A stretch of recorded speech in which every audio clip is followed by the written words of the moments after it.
মাজারুল? আরে আমার এক ছোট ভাইয়ের নাম মাজারুল আছে। যাক, কিন্তু ভালো নৌকা চালাও, বুঝছো? খুব ভালো লাগছে তোমার নৌকা উঠে। আর আমাদের 2টা ছাতা দিছে মাজারুল, যেন আমরা আরামসে ঘুরতে পারি আর এসব দেখতে পারি।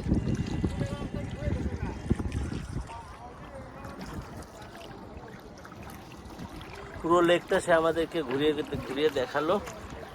এখন আমাদের গন্তব্যে আবার ফিরিয়ে নিয়ে যাচ্ছে। আমরা ওখানে গিয়ে নেমে যাব। এই টিলার ভিতরে অনেকে বসে থাকে, অনেকে রেস্ট করতেছে। রোদের ভিতরে অনেকক্ষণ ঘুরে ঘুরে হয়রান হয়ে কয়েকটা ছাতা এবং বসার জায়গা করা আছে, ছবি তোলার জায়গা আছে, ছবি তোলার জন্য সবাই নেমে যায় এখানে। তবে এই টিলাটা বাংলাদেশের, এটাও পাথরের উপরেই। আর ওইটা ইন্ডিয়ার পাহাড়, ওইটায় উঠতে দেয় না আর কি। অল্প একটু বাংলাদেশে থাকলেও ওইটা নোমাস ল্যান্ডের ভিতরে হয়তো পড়ে গেছে, যে জন্য এটা নামতে দেয় না।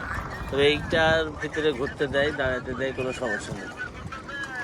এই যে নৌকাগুলো আছে,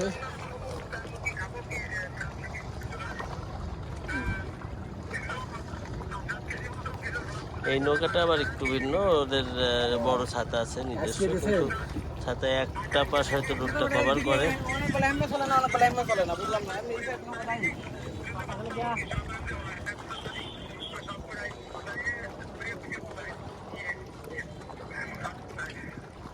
আজকে ফোন দিয়েছেন কি তুমি?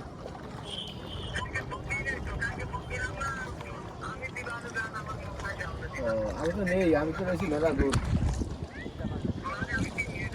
এরা 2 বন্ধু হয়তো বা 2 ভাই নিজেরাই ঘুরে বেড়াচ্ছে পুরো লেকটা।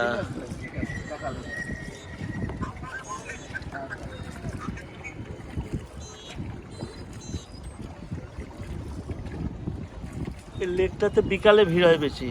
বিকেলে বিকেলে ভালো লাগে, ঠান্ডা করে এসির বাতাস লাগে না, আবার সকালে ভালো লাগে। একবারে রোজ দেখছেন তবু বাতাসটা একবারই ঠান্ডা থাকে বিকালে। বিকালে আসলেই বেশি মজা এখানটায়। যারাই আসবেন বিকালের দিকে এই জায়গাটা, স্পটটা সিলেক্ট করবেন, তাহলে আপনারা ভালো সুন্দরভাবে ঘুরবেন এবং আনন্দ করতে পারবেন। আমরা রোদের ভিতরে বেশ তাও মজা করলাম, অল্প সময়ের ভিতরে বেশ ভালোই। আলহামদুলিল্লাহ, আল্লাহ আমাদেরকে সুস্থ রাখুক এবং ভালোভাবে বাসায় ফিরিয়ে নিয়ে যাক। সেই সাথে সবার জন্য দোয়া করি। ভালো থাকবেন সবাই, ধন্যবাদ।